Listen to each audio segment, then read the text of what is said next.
This is a tutorial about how to fix latency inside of Audacity. And really that problem is, if you're not super familiar with using digital audio recording tools and you just want to record some karaoke, or you're just learning how to play an instrument and you want to, put a song in there and then you want to play along to it and you want it to sound right.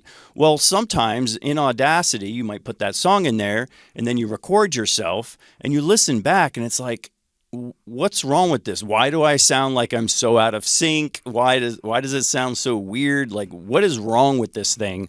And it's not you, I promise. The computer's not trying to gaslight you.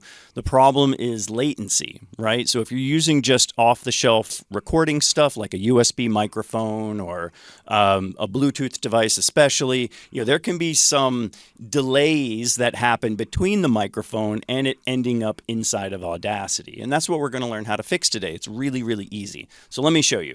The way we do it is by putting a track into Audacity first that has a very nice sudden starting point. And I'm going to use a drum loop for that. Drum loops are easy to find. You can download them on freesound.org or anywhere, right?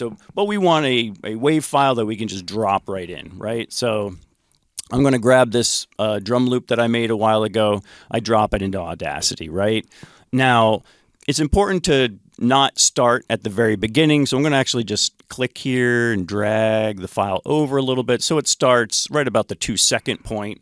And here, let's just take a listen to it. All I'm going to do is just hold my microphone up to the speaker because that's actually really important for this exercise. Check it out.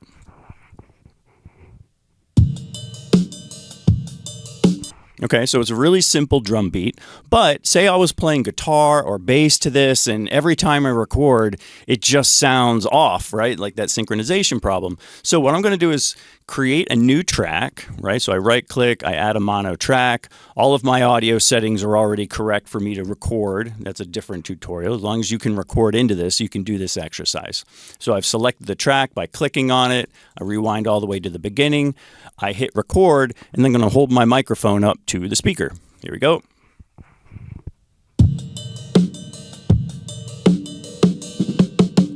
Okay, now we can already see there's a problem. If this was correct, these two notes would line up, and these two, like this is the snare sound, this is the bass drum sound. Of course, they look a little different, but this is wildly out of sync. Let's listen to it. I mean, that sounds kind of cool, but that's a delay effect, right? We don't want that. When we record, we want those things to line up exactly. So how can we do that? So it's pretty easy. Since I've only got one hand, I'm actually going to click on the icons for zooming. So this little plus here is for zooming in. We're going to zoom in and we can see like, oh, look at this. There's a giant delay between what gets recorded and what I was listening to. So it's easy to fix it. So I'm going to zoom out just a little bit so I can see the beginning of the project. Now, if you move the icon right to the edge here, you can see it turns into those two little arrows, and then I could drag where this thing starts, right? This is my clip. And since I already selected the beginning here, see how that gives me a little yellow line? I selected this. This line is here. And it's going to snap right to that line, right? So you see that right there. Boop. So now these two things happen exactly the same time. We can zoom in again. Okay. Yeah, check that out. Now what we want to do is measure what is the distance between here and here, right? So this is the beginning of this kick drum sound. It's got a little tick at the beginning and then makes all the woof. And this is the little tick and here's all the woof. So I'm going to put my icon right here and select right up to there and let it snap, right? Okay, so now we've selected that time delay between here and here. Now we can read that time delay down here at the bottom in Audacity. So you do have to have this set to hours, minutes, seconds, and then milliseconds, right? Because milliseconds is the units that we're going to use to set our compensation. So right now we're looking at milliseconds, which means that 0.272 is 272 milliseconds, right?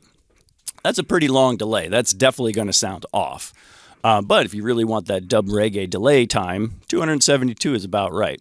So anyways, let's go up into our audio settings here. We click on audio settings. And these are pretty much the defaults that we get.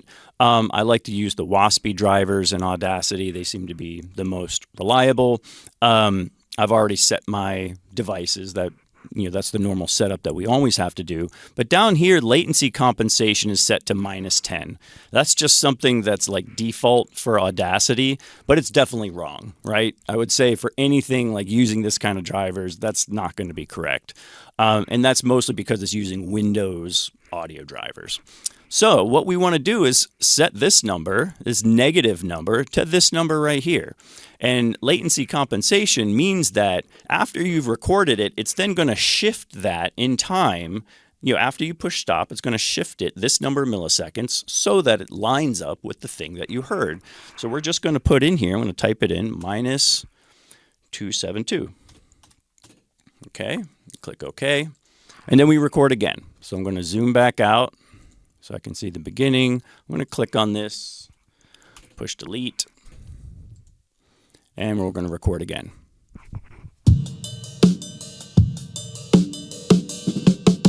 Look at that. We are really, really close. Close enough, right? At least you don't hear the boots in the dryer sound. We don't want to have that. We want our music to be perfectly in sync. So now the good thing is if I sing, if I play my bass guitar, something like that, it's really going to be very, very close. It's going to be very close when I do that recording. So that's how you fix latency issues inside of Audacity. If you have any questions, just go ahead and leave a comment.